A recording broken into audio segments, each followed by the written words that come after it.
की कथा और चंद्रवंश की कथा है। सूर्यवंश में भगवान राम का अवतार हुआ है और चंद्रवंश में भगवान कृष्ण का। चंद्रवंश में भगवान कृष्ण की कथा को हरिवंश की कथा भी कहते हैं। यह हरिवंश की कथा है, भगवान कृष्ण की कथा। और ये भगवान कृष्ण के हरिवंश की जो कथा सुनता है उसके वंश की सदा वृद्धि होती रहती है, उसके वंश की कभी हानि नहीं होती। लेकिन यहां पर इतना समय नहीं है कि आपको पूर्ण रूप से इस कथा को सुनाएं। मूल रहस्य की तरफ आपको खाली ले चलना चाहते हैं। आइए, भगवान राम के अवतार में और भगवान कृष्ण के अवतार में बड़ी विचित्रता है। भगवान राम का नाम सीधा सीधा राम है, लेकिन भगवान कृष्ण का अगर नाम लेना चाहे कोई तो मुंह भी टेढ़ा करना पड़ेगा, जीभ भी। अनुभव करके देख लो चाहे तो। हाँ, सीधा मुंह से कृष्ण कोई नहीं कह सकता, जीभ भी टेढ़ी, मुंह भी टेढ़ा होना पड़ेगा।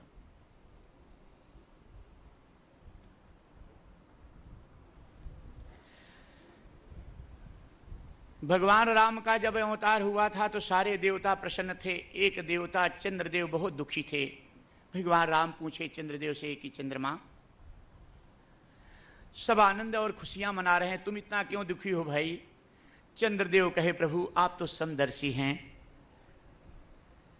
सबको आपका दर्शन हो रहा है प्रभु, आपके इस सगुण बाल रूप का सब आनंद उठा रहे हैं प्रभु, हमें आपका दर्शन नहीं हो रहा है, आपके दर्शन से मैं वंचित क्यों प्रभु? भगवान राम कहे, हे चंद्रदेव, अब तो जो भूल हो गई, लेकिन मैं वचन देता हूं कि सबसे ज्यादा तुमको मैं सम्मान देता हूं। सब दर्शन भले कर लें, लेकिन जो मेरा नाम राम कहेगा तो चंद्र जरूर कहेगा। हम अपने नाम के आगे तुम्हारा नाम दे देते हैं चंद्रदेव, लेकिन तुम भी खुशी हो जाओ भैया, इस खुशी में तुम रो नहीं, तुम भी आनंद हो जाओ। चंद्रदेव कहे, प्रभु आपकी कृपा जो देना चाहे दे दें सम्मान, लेकिन मुझे तो आपके दर्शन से ही संतोष होगा। भगवान राम कहे, चंद्रदेव जब कृष्ण अवतार होगा तो मैं वचन देता हूं कि पहला दर्शन तुम्हें होगा।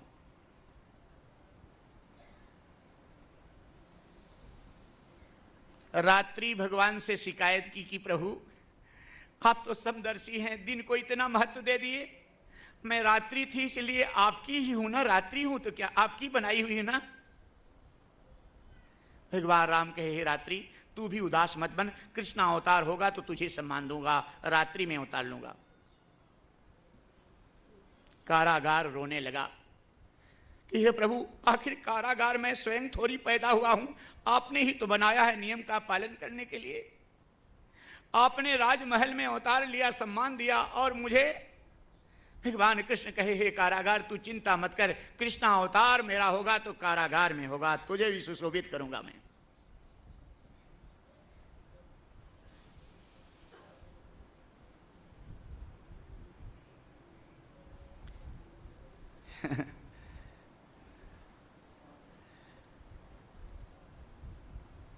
कंस के अत्याचार से थोड़ा सा दर्शन सूक्ष्म करें।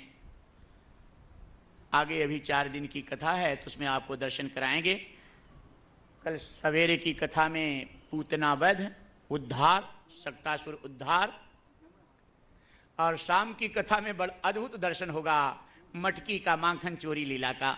मटकियां माखन भर भर के बनी रहेंगी, गोकुल गांव की तरह ये सत्संग भवन लगेगा, गोपियां रंग बिरंगी सजी रहेंगी, और कन्हैया अपने ग्वालों के साथ में मटकी फोड़ते हुए माखन खाते हुए कल दिखाई पड़ेंगे शाम की कथा में। झांकी के द्वारा आप दर्शन करेंगे।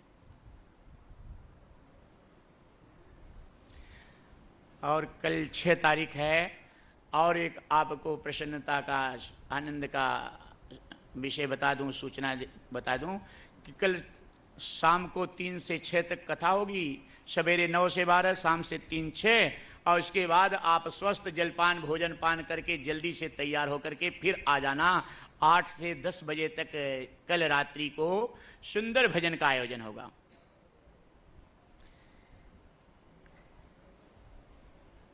माखन चोरी लीला के अद्भुत दर्शन को कराने वाले भक्तगण गायक भजनकार आएंगे और उसमें उसका भी आप आनंद उठाएंगे। और इसके बाद परसों सवेरे की कथा में ब्रह्मामोह कालिया दमन, और शाम की कथा में आपको गोवर्धन पूजा का दर्शन होगा और महारास का दर्शन होगा। 7 तारीख को।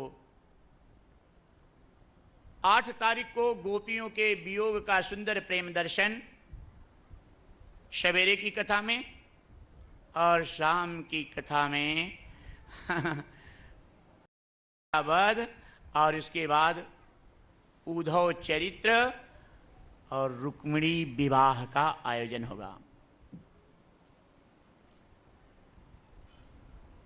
रुक्मिणी विवाह का आपको भागवत में दर्शन हम कराएंगे कि रुक्मिणी किसे होना है। कथा के माध्यम से आप सबको, श्रोताओं को रुक्मिणी बनना होगा परसों, ताकि आप सबका ब्याह सदगुरु सुदैव की सहायता से कन्हैया से करा दूं, मोक्ष हो जाए, निर्भय हो जाओ।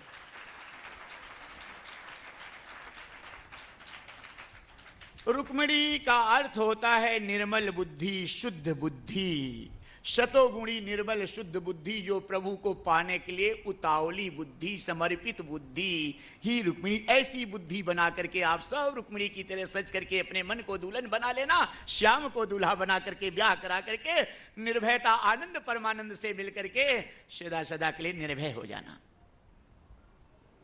और 9 तारीख को सवेरे सुंदर आध्यात्मिक दर्शन सवेरे की कथा में, और शाम की कथा में पूरे भागवत के भक्तिमय प्रेममय कथाओं का दर्शन कराते हुए सुदामा चरित्र के झांकी के द्वारा कथा की पूर्णाहुति 9 तारीख को होगी। और 10 तारीख को सवेरे 10 बजे से 2 बजे तक या 3 बजे तक जितना ज़्यादा मात्रा में श्रोतागण होंगे यज्ञ में सम्मिलित होने वाले, क्योंकि आपको पहले ही बता चुका हूँ कि इसे कथा में आयोजक ये मोहन भाई जी हैं, ये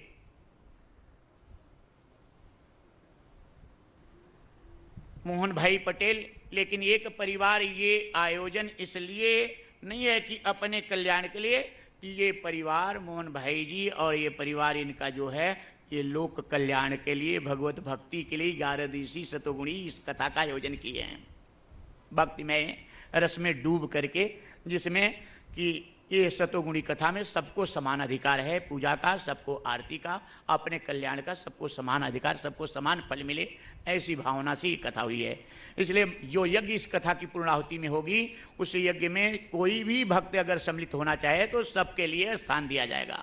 लेकिन जो भक्त उस यज्ञ में सम्मिलित होना चाहेंगे, वो यज्ञ सामग्री, हवन सामग्री की पूर्जी कल शाम को यहाँ से प्राप्त कर लेंगे या परसों तक, और वह सामग्री अपनी अपनी हवन सामग्री खरीद करके रखेंगे और शुद्धता पूर्वक अपना नाम लिखा देंगे जो हवन यज्ञ में सम्मिलित होना चाहेंगे।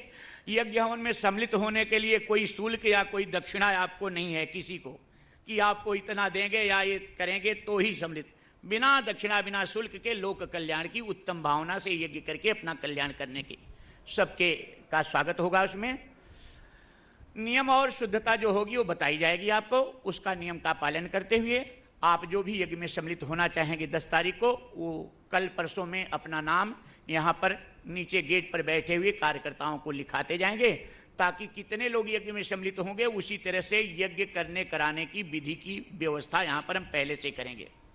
क्योंकि और जगहों पर कहीं कहीं हुआ था तो बहुत ज़्यादा भीड़ हो जाती है, तो अनुमान नहीं लग सकता कि कितने लोग होते हैं, इसलिए पता रहने के बाद वो ऐसी व्यवस्था होती है ताकि सबको सुविधा हो और सब उसमें समान अधिकार शांतिपूर्वक यज्ञ का लाभ ले सकें। तो आइए इन कार्यक्रमों को फिर से आपको हम बताएंगे।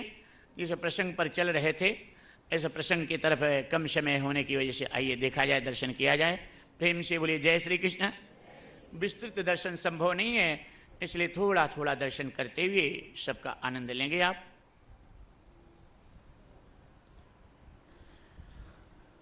कंस के अत्याचार से व्यथित होकर पृथ्वी गाय का रूप धारण करके ब्रह्मा जी के पास आई। देवतागण संत गण पाहिमाम करने लगे। सब ब्रह्मा जी के पास आए और सब पृथ्वी के सहित देवताओं के सहित ब्रह्मा जी आदि नारायण भगवान विष्णु की स्तुति किए, प्रार्थना किए कि हे प्रभु, आर्त भाव से समर्पित भाव से कि हे प्रभु, इस संकट के समय, इस सृष्टि के आधार, जन जन के आधार, हे कृपा के सागर, हे करुणा निधान, हमारी सहायता करें प्रभु, हम आपकी शरण में हैं, हमारी रक्षा करें। यह अधर्म का भार अब पृथ्वी सहने के योग्य नहीं रह गई है। यह अधर्म की मार, अधर्म की इस ज्वाला से अब देवतागण और संतगण अपने आप को बड़ा कष्ट दुखमय जीवन महसूस कर रहे हैं। इसलिए हे प्रभु, हम सब के साथ में आपकी शरण में हैं। दर्शन दे करके, अधर्म का नाश करके आप धर्म की स्थापना करें और शांति देने की कृपा करें। हे प्रभु, हम आपकी शरण में हैं। और सुंदर स्तुति ब्रह्मा जी देवताओं के साथ नारायण की आर्त भाव से करते हैं। आकाशवाणी होती है कि हे ब्रह्मा जी, देवताओं को बता दो कि सब अपने अपने जो मेरी लीला में सम्मिलित होना चाहें, अपने अपने वेश को बदल करके संत को, मुनियों को बता दो, मेरी लीला में जो सम्मिलित होना चाहें वेश बदल करके गोकुल में आएं। मैं शीघ्र ही कंस के इस अधर्म पापों से पृथ्वी को मुक्ति दिलाने के लिए, संतों को सुख पहुंचाने के लिए, भक्तों को सुख पहुंचाने के लिए वसुदेव और देवकी के यहाँ अवतार लूँगा और गोकुल में आकर के बाल लीला करूँगा। उस बाल लीला में सब भक्तगण, देवगण जो भी मेरी बाल लीला का आनंद लेना चाहें, दर्शन करना चाहें, उनको आप गुप्त रूप से बता दो कि वे अपने वेश को बदल करके गोकुल में चल करके अवतार लें, जन्म लें।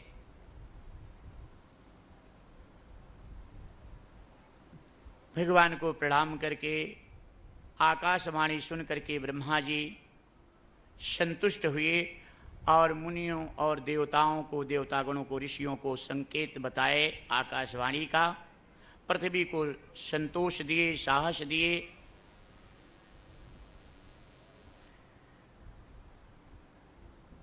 और यहाँ कंस का अत्याचार इतना ज़्यादा बढ़ चुका था कि समय आ गया था भगवान के अवतार का।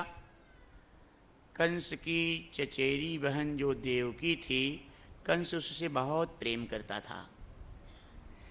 देवकी का विवाह वसुदेव जी के साथ में हुआ।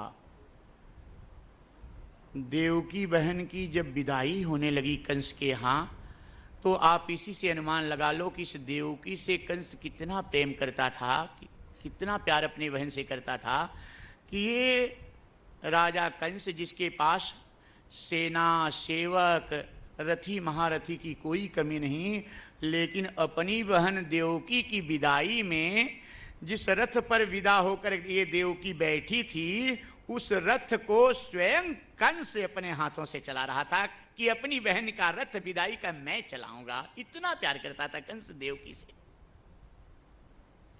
और थोड़ी दूर रथ गया था कि कंस रथ रोककर वसुदेव जी से हाथ जोड़कर प्रार्थना किया कि हे वसुदेव जी, आप हमें वचन दीजिए कि मेरी बहन देवकी को कोई कष्ट नहीं पड़ने पाएगा, किसी तरह का संकट नहीं आने पाएगा, और मेरी बहन के जीवन की मर्यादा की सदा आप रक्षा करते रहेंगे।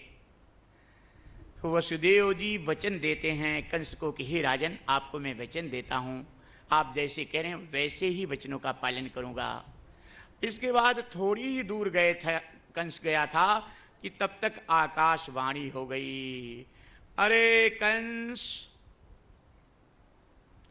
जिस बहन को इतने प्रेम से तू विदा कर रहा है, पहुंचाने जा रहा है, इसी देवकी के 8वें पुत्र के द्वारा तेरी मृत्यु हो जाएगी, तू मारा जाएगा। अभी देवकी से बहन से कितना प्रेम था। इतना शक्तिशाली कंस, जिससे देवता भी भयभीत थे। ऐसा ये कंस मृत्यु का नाम सुन करके भयभीत हो गया, और इतना जो बहन से प्रेम करता था, ये बहन इसको शत्रु की तरह दिखाई पड़ने लगी। मृत्यु सबसे बड़ा दुख है जीवन का। संपत्ति हो जाए, शक्ति हो जाए, सत्ता मिल जाए, लेकिन निर्भय नहीं हो सकते, शांति नहीं आ सकती, इसलिए कि मृत्यु सामने खड़ी है। आज नहीं तो कल मरना होगा, सब छूटेगा। और यही मृत्यु राजा परीक्षित के सामने भी है। सुखदेव जी महाराज राजा परीक्षित कहते हैं, राजन देख रहे हो कंस कैसा भयभीत हो रहा है। इसलिए हे राजन, अच्छा किया तुमने, सत्ता संपत्ति का त्याग कर दिया और संत गुरु की शरण में आ गए, क्योंकि संत गुरु का ही एक आस्थान और शरण ऐसी है, साथ ऐसा है जो मृत्यु से बचा लेते हैं, जो निर्भयता प्राप्त करा देते हैं, भगवत दर्शन करा देते हैं। हे राजन, तुम निर्भय होकर के कथा को सुनो।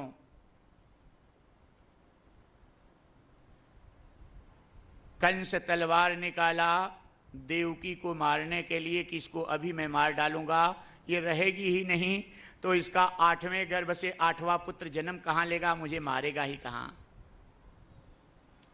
वसुदेव बीच में हाथ जोड़े कंस से कि राजन, आपने अभी मुझसे वचन लिया था कि मेरी बहन की रक्षा करना। आप जैसे शक्तिशाली राजा के द्वारा मैं अपने सत्य वचनों को कैसे निभाऊं, कैसे अपनी बहन की रक्षा करूं। कंस कुछ संकोच में पड़ा। वसुदेव जी नम्र भाव से कहे, हे राजन, मैं आपको एक और वचन देता हूं। मैं वचन देता हूं कि आपकी बहन ये देवकी से, मेरी पत्नी ये देवकी के द्वारा जो भी संतान होगी, सब संतानों को मैं आपके हाथ में देता जाऊंगा, आप जो चाहे वो करना। हे राजन, मैं आपकी बहन देवकी से आपको कोई संकट नहीं, इसकी संतानों से है, तो मैं वचन देता हूं कि इसकी जो भी संतानें होंगी सब मैं आपके हवाले कर दूंगा। कंस के मन में ये बात भा गई कि बात तो ठीक कह रहे हैं, नारी हत्या से भी बच जाऊंगा, बहन की हत्या से भी बच जाऊंगा, और ये वसुदेव सत्यवादी हैं, जो कहेंगे वो करेंगे।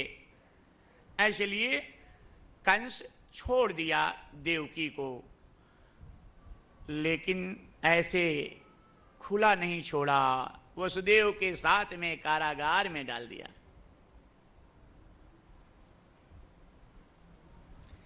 और देवकी के द्वारा जो पहली संतान, पहला पुत्र जब हुआ,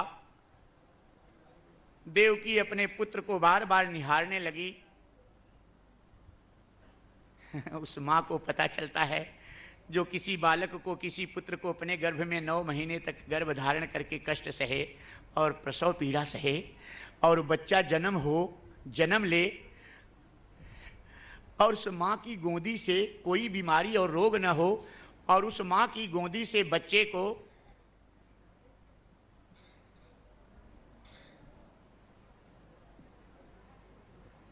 प्रेम से बोले जय श्री कृष्ण।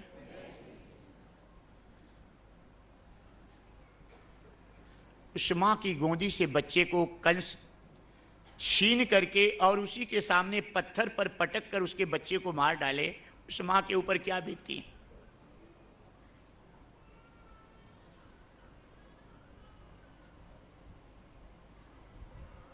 प्रेम से बोले जय श्री कृष्ण।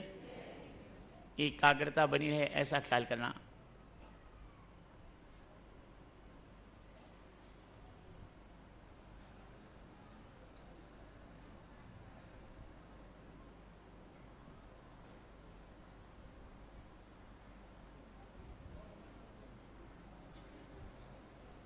एक एक करके 6 पुत्रों की कंस ने हत्या कर दिया देवकी के।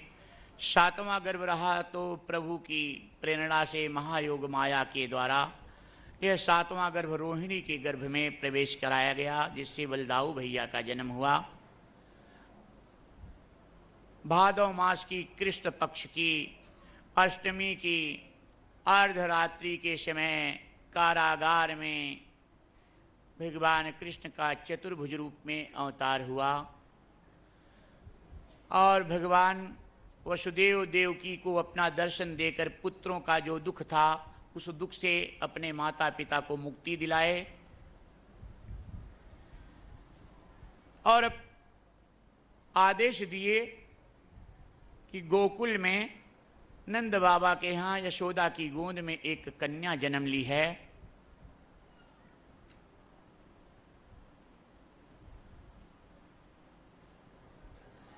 हे पिताजी, हमको यहाँ से गोकुल पहुँचा देना अभी ही रात ही में, और वहाँ से कन्या को ले आना। 11 वर्ष के बाद हम गोकुल से आएंगे, तब कंस का वध करेंगे। आप धैर्य धारण किए रहना। ऐसा कहकर भगवान बाल रूप में देवकी की गोद में प्रकट होते हैं और बार बार देवकी भगवान के इस बाल रूप में सुंदर नीलमणि की तरह जो अंग अंग से प्रकाश निकल रहे थे, श्याम वर्ण, घने श्याम वर्ण में, जिनके चरणों के में तलवे में कमल की पंखुड़ियों की जैसी लालिमा और कोमलता थी, जिसमें अंकुश, जौ और चक्र के निशान सुशोभित हो रहे थे, जिसमें प्रकाश निकल रहा था। कमल की समान नेत्र बार बार देवकी कभी भगवान के भावों की तरफ, कभी आंखों की तरफ, कभी मुख की तरफ, कभी हाथ की तरफ। इतना सुंदर बालक अचानक देवकी को याद आया और देवकी ने एक टोकरी में साड़ी की गादी बना करके बालकृष्ण भगवान को रखकर वसुदेव जी से प्रार्थना की कि हे महाराज, आप इस पुत्र की रक्षा कर लें, इस पुत्र को आप गोकुल ले जा करके छोड़ावें। वसुदेव जी के हाथ में हथकड़ी है, पाँव में बेड़ी है, गेट में ताले हैं, अंधेरी रात है, बाढ़ी हुई जमुना है, कैसे जाएंगे। लेकिन पत्नी की बात और भगवान की बात को याद करके वसुदेव जी टोकरी में बालकृष्ण भगवान को उठाकर जैसे ही अपने सिर पर रखे, प्रेम से बोलिए जय श्री कृष्ण।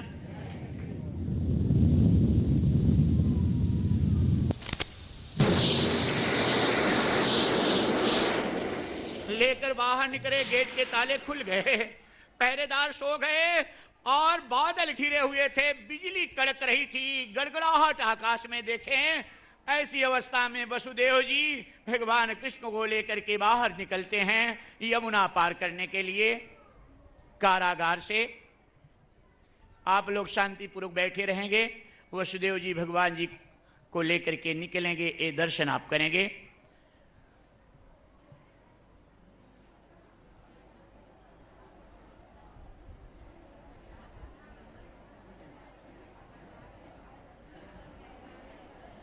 कोई खड़े नहीं होंगे,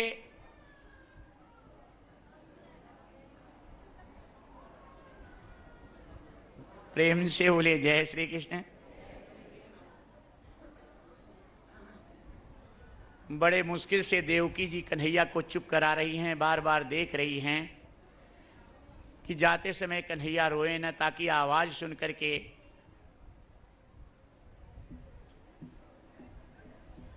कार्यकर्ता एक ही दो खड़े रहेंगे, बाकी सब बैठ जाएं, बगल में जल्दी से जगह दें। कार्यकर्ता बीच बीच में कोई रहेंगे नहीं, संकेत के द्वारा व्यवस्था बढ़िया रहे ऐसा ख्याल करेंगे, बैठ करके गाइड करेंगे। कार्यकर्ता खड़े न रहेंगे कोई कार्यकर्ता।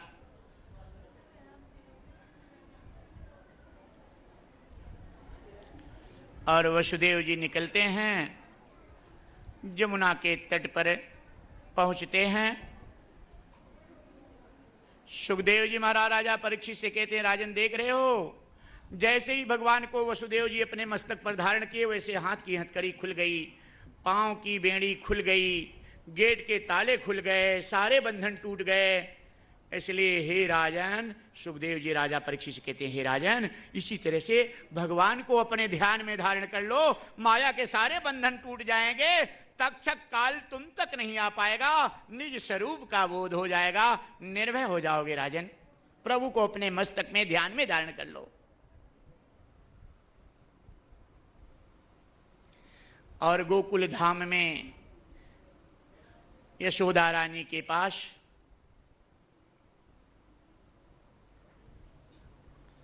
वसुदेव जी चलते हैं, जमुना के किनारे बाढ़ी हुई जमुना को पार करने लगते हैं। जब वसुदेव जी तो राजा परीक्षित सुखदेव जी से पूछते हैं, गुरुदेव बाढ़ी हुई जमुना में वसुदेव जी को डर नहीं लग रही है, बिना नाव के प्रवेश कर रहे हैं? सुखदेव जी कहते हैं, अरे राजन, जिसका नाम लेने से संसार सागर पार हो जाता है आदमी, ये जमुना का पानी उनके लिए क्या गहरा है, वो नारायण उनके मस्तक पर हैं, इनको कौन सा है।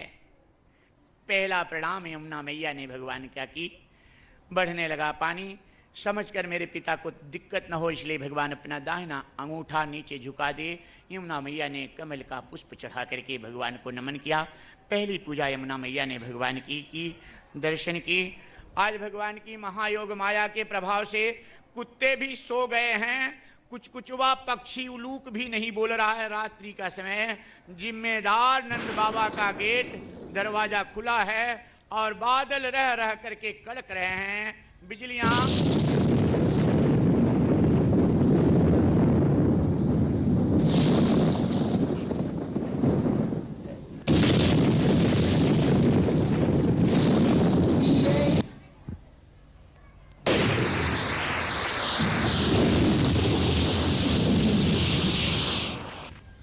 बलदाऊ भैया जो शेषा अवतार रामा अवतार में लक्ष्मण थे, अपने भैया की रक्षा करने के लिए पीछे से फनों की छतरी बना लेते हैं कि ताकि मेरे प्रभु के ऊपर पानी की बूंदें न पड़ें।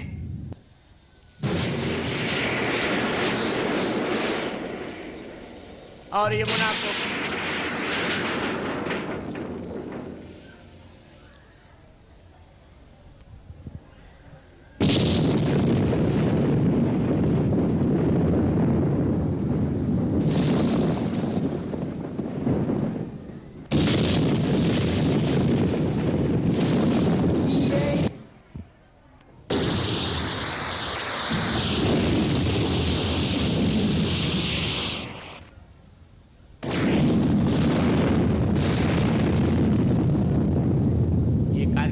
बैठ जाएं जो खड़े हैं इस तरफ, सब बैठ जाओ।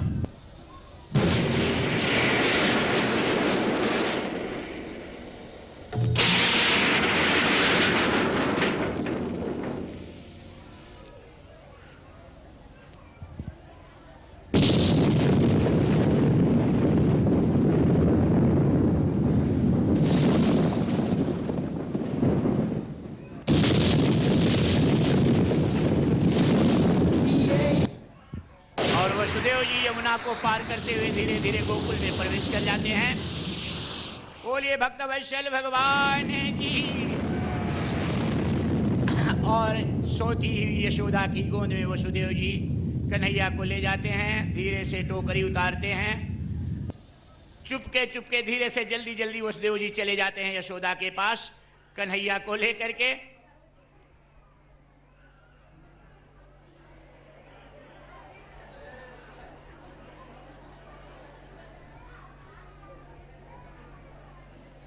और धीरे से टोकरी उतार लेते हैं वसुदेव जी।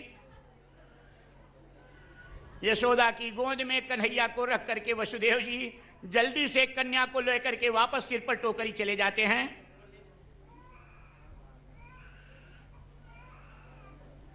वसुदेव जी तुरंत अपनी टोकरी लेकर के, ताकि कोई जान न पाए, सिर पर टोकरी ले लेते हैं जल्दी से कन्या को लेकर के।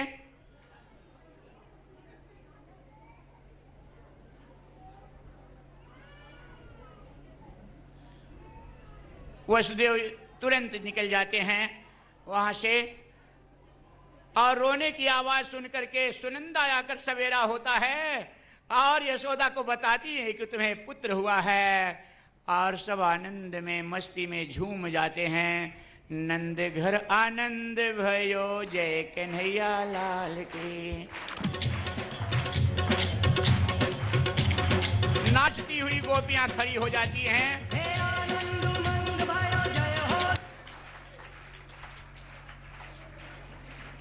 जय हो जय हो, भक्त वत्सल भगवान की जय हो। धीरे धीरे गोकुलवासी सब धीरे धीरे जैसे सूचना पा रहे हैं, जहां तहां से जैसे दौड़े हुए आ रहे हैं यशोदा मैया के पास।